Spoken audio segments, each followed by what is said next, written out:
직원들도 시간 되면 딱딱 퇴근하고 그러는데 나는 제일 아침에 일찍 나와서 제일 늦게까지 일하고 애들을 돌봐야 되고 주말엔 대학원 가야 되고 틈틈이 글도 써야 되고 나처럼 힘들게 사는 사람 없는 것 같다. 네. 분이 그 다음에 저한테 질문하는 게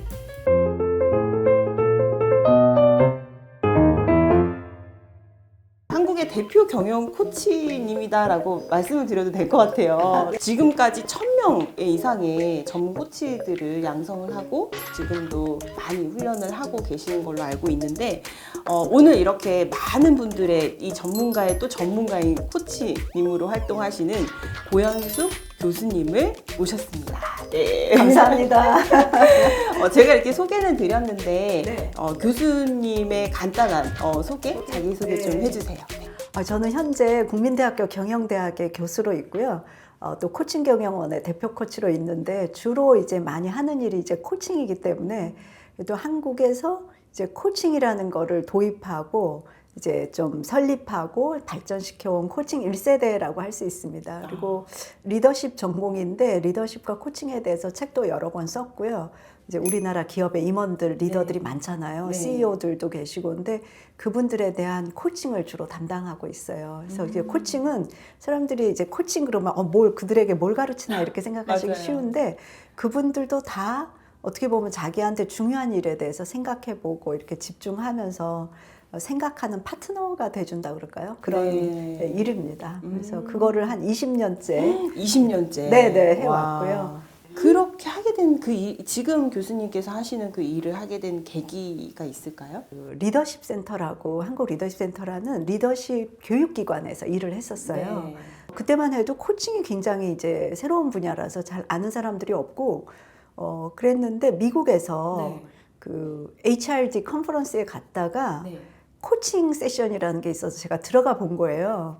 근데 미국에서도 그때는 새로운 분야였기 때문에 잘 아는 사람이 많지 않았어요. 그래서 갔다가 코칭이 어떤 것이구나 하는 거 알고 네. 그거를 이제 한국에 도입하고 또 관련 이제 프로그램도 만들고 이렇게 이제 하게 된 거죠. 처음에 그 컨퍼런스에 갔는데 네. 우리는 보통 뭐 코칭 세션 그러면은 코칭이 무엇인가 이렇게 그쵸. 파워포인트 슬라이드 띄워놓고 막 가르치잖아요. 네. 코칭이란 무엇이고 어쩌고 저쩌고. 근데 이 사람은 연사가 너무 재밌는 거예요. 슬라이드가 없대요, 자기는.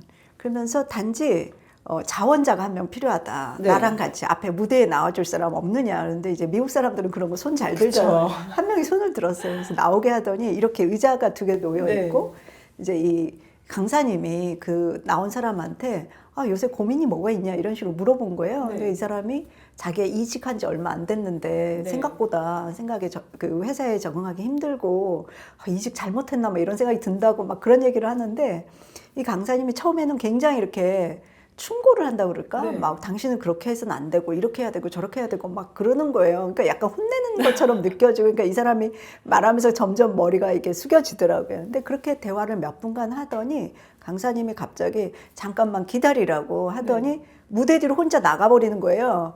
그래서 다음에 다시 무대 쪽으로 다시 나올 때는 모자를 하나 쓰고 나왔어요. 근데 그 모자에 코치라고 딱 써 있는 거예요.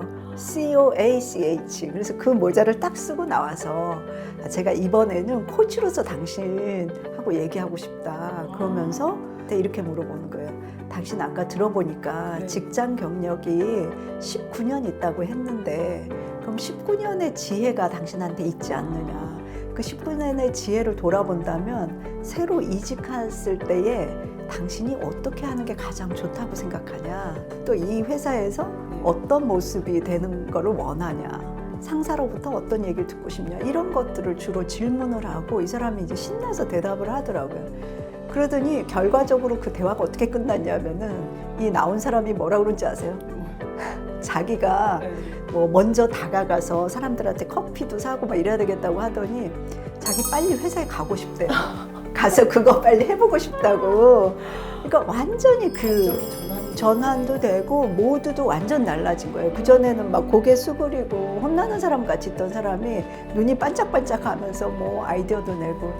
그래서 제가 그때 저는 사실 청중으로 그 자리에 있었는데 뭐지? 너무 매력적이다. 코칭이라는 게. 사람들한테 그 있는 답을 이끌어내는 것이구나. 스스로 생각하게 하는 거지 뭐 이래라 저래라 지시하는 게 아니구나 이런 네. 걸 알게 됐고 또 코치라는 사람의 이 접근하는 법이 너무 좋더라고요. 그 인품이라고 그럴까? 성품이 함부로 이렇게 판단하고 이런 게 없어요. 당연히 충분히 할 수 있는 사람이다. 이렇게 얘기하니까 너무 그 대화가 생산적이고 또 효과적으로 끝나는 걸 봤어요. 그 장면을 보면서 그 순간에 그 장면에 너무 인사이트를 얻으셔서 그 길로 이제 코칭이라는 것에 매력에 빠지셔서 네네. 공부를 하게 된 거네요. 네네, 그렇습니다. 그러면서 이제 우리나라에 와서도 그것을 도입하고 더 발전시키고. 초반엔 사실 사람들이 안 알아주거든요. 제가 어디 가서 코칭합니다 그러면은 뭐 무슨 종목 하시는데요? 이래요. 그러니까 그쵸. 스포츠 종목인 줄 알고 그렇게 사람들이 했었는데 지금은 네. 그래도 이제 모든 기업의 인사나 교육 담당자들은 다 알거든요. 코칭이라는 분야가 있다는 거를. 네. 그러니까 그렇게 하는데 20년이 걸린 거예요. 그리고 저도 이제 사실 그때는 제가 박사학위가 없을 때예요. 네. 박사학위 할 때는 제가 이제 40대 후반에 했기 때문에 아니 뭐 이걸로 취직해야겠다 이런 생각은 사실 없었는데 네. 어떻게 하다 보니까 이제 우연찮게 국민대학교에서도 제 전공이 인사조직인데 그쪽에 이제 교수를 선발하는 그런 기회가 있었고 또 저도 그때는 이미 코칭에 대해서 어느 정도 전문성이 있었기 때문에 네. 그런 것들이 고려돼서 제가 좀 늦은 나이에 대학의 교수가 된 거예요. 그래서 우리 이제 그 보시는 분들은 어떻게 생각할지 모르지만 네. 보통은 막 유학 가서 해외 박사 학위를 따야지 뭐 하고 네, 그런 조건들이 그러려면 굉장히 있잖아요. 부유한 집안 출신이라 해야 네. 되고 이렇게 생각하잖아요. 네. 저도 마찬가지예요. 저도 이제 그 집이 넉넉하지 않았기 때문에 뭐 유학이라는 건 꿈도 못 꿨고 그랬는데 결국은 어떻게 하다 보니까 대학에 이제 가게 되더라고요. 그래서 지금 제가 국민대학교 간 지가 네. 11년째 됐어요. 굉장히 오래 그 자리를 유지하고 계시고 확장하고 계시고 네, 네, 그리고 교수님이 계신 이후에 더 활발하게 그 네, 과가 네, 네. 이루어지는 것 같은데 정확하게 교수님이 지금 이렇게 메인으로 하고 있는 그 과는 어떤 과인가요? 지금 국민대학교에서는요, 네. 경영대학원의 그 리더십과 코칭 MBA라고 경영학 석사 과정이에요. 네. 물론 제가 학부 학생도 가르치긴 하고 있는데요. 그러니까 주로는 이제 대학원 학생들에게 대학원. 리더십과 코칭을 네. 이제 다 가르치고 있고 거기에 제가 이제 그 국내 코치 자격부터 국제 코치 자격까지 이렇게 딸 수 있는 그걸 ACTP 프로그램이라고 그러는데요. ACTP라고 하면 좀 어렵게 들리겠지만 맞아요. 뭐냐면 한마디로 얘기하면은 네. 이제 코칭을 하는 데는 자격이 필요한데 네. 그 자격증을 자체에서 줄 수 있는 인증 프로그램이다 이렇게 생각하시면 좋은데 그게 몇 개 없어요. 네. 전 세계적으로도 많지 않고 한국에도 몇 개 없는데 제가 이제 국민대학교에도 그 HTP 프로그램을 개발해서 가르치고 있고 코칭 경영원에도 BCM, 비즈니스 코칭 마스터리라는 그 프로그램을 개발해서 가르치고 있으면서 많은 코치들을 양성하고 있습니다. 지금은 제가 뭐 대표 코치긴 하지만 저와 함께 일하는 코치진들이 네. 많이 양성되고 있어서 그게 너무 보람이에요. 강점 코치도 있잖아요. 네. 그래서 그럼 제가 했던 그 강점 코치와 이 BCM 이 두 가지를 접목하는 아주 양대 축입니다. 네, 그래서 퍼펙트 갤럽 하겠네요. 강점 코칭은 진짜 우리가 코치로서 완전 사람을 강점으로 보는데 너무 중요하잖아요. 네. 그리고 강점 코칭의 좋은 점은 모든 사람이 그걸 사랑해요. 맞아요. 코칭 받는 사람들이 자기 강점 알아주니까. 그 다음에 BCM 과정은 좀 더 이제 그 비즈니스적인 코칭까지 다 할 수 있게 모든 네. 과정 해주기 때문에 이것을 다 교수님이 개발하셨나요? 강점 코칭은 갤럽의 그쵸? 것이고 BCM은 제가 개발한 네. 거 맞고요. 국민대학교의 리더십과 코칭 네. 프로그램 그다음에 또 과거에 제가 한국 리더센터에 있을 때 그때도 PCCP라는 HTP 과정을 개발해서 가르쳤어요. 그래서 아마 제가 3가지 과정 코스를 이제 인증을 받았기 때문에 전 세계적으로도 흔치 않을 겁니다. 한 사람이 와. 3가지 HTP 프로그램을 개발하고 가르치는 사례는 네. 흔치 않을 것 같아요. 흔치 않은 그 사례를 지금 제가 지금 만들고 있네요. 제 자랑한 것 같아서 아니, 그런데 근데 팩트긴 해요. 그렇죠. 왜냐하면은 그것을 개발하시고 지금 현재 또 그것을 활발하게 또 움직이고 계시니까 너무 의미가 있을 것 같습니다. 그럼 이제 교수님도 코칭을 받으셨죠? 그럼요. 네, 심지어 경험. 지금도 네. 받고 있습니다. 지속적으로. 네네. 저는 좋은 코치는 코칭도 잘 해야 되지만 자기도 코칭을 받으면서 코칭의 파워를 느껴야 된다고 생각을 해요. 아. 우리도 계속 배우고 있고 네. 그런 배움을 멈추면은 코칭의 효과성도 떨어지는 것 같아요. 저는 진짜 그렇게 믿고 있는데 미국에서 네. 이제 MCC라고 마스터 코치가 있어요. 마스터 서티파이드 코치인데 코치의 최고 등급이에요. 네. 그런 분한테 무료 코칭을 제가 한번 받을 기회가 있었어요. 네. 그러니까 그때만 해도 완전 제가 병아리 코치였기 때문에 네. 마스터 코치라 그러면 그런 분들은 어떻게 생겼을까 막 그때 이제 코칭을 받았는데 그분은 이제 미국인 약간 할머니셨어요. 저한테 요새 힘든 게 뭐가 있느냐, 그러니까 또는 이제 뭐에 대해서 코칭 받고 싶냐 이렇게 물어보셨는데 제가 그때가 이제 40대에 네. 아들 둘 저 있거든요. 아들 네. 둘 키우면서 회사의 그 대표 역할도 하면서 대학원도 다니고 네. 엄청 바쁠 때였어요. 네. 그래서 제가 뭐라 그랬냐면 저 너무 일이 해도 끝이 없기 때문에 시간 관리 잘하고 싶다. 네. 이렇게 제가 코칭 받을 이슈를 얘기한 거예요. 저도 궁금하네요, 갑자기. 지금 어떤데? 라고 물어봐서 지금 살고 있는 걸 막 얘기를 했어요. 뭐 직원들도 뭐 시간 되면 딱딱 퇴근하고 그러는데 나는 제일 아침에 일찍 나와서 제일 늦게까지 일하고 집에 가면 또 애들을 돌봐야 되고 주말엔 대학원 가야 되고 틈틈이 글도 써야 되고 뭐 그런 식으로 하니까 나처럼 힘들게 사는 사람 없는 것 같다. 네. 그런 얘기들 막 했거든요. 네. 근데 이분이 그 다음에 저한테 질문한 게 제가 이제 영어 이름 네. 헬렌이에요. 헬렌, 너 지금 누구의 인생을 살고 있다고 생각하냐라고 물어보는 거예요. 근데 네.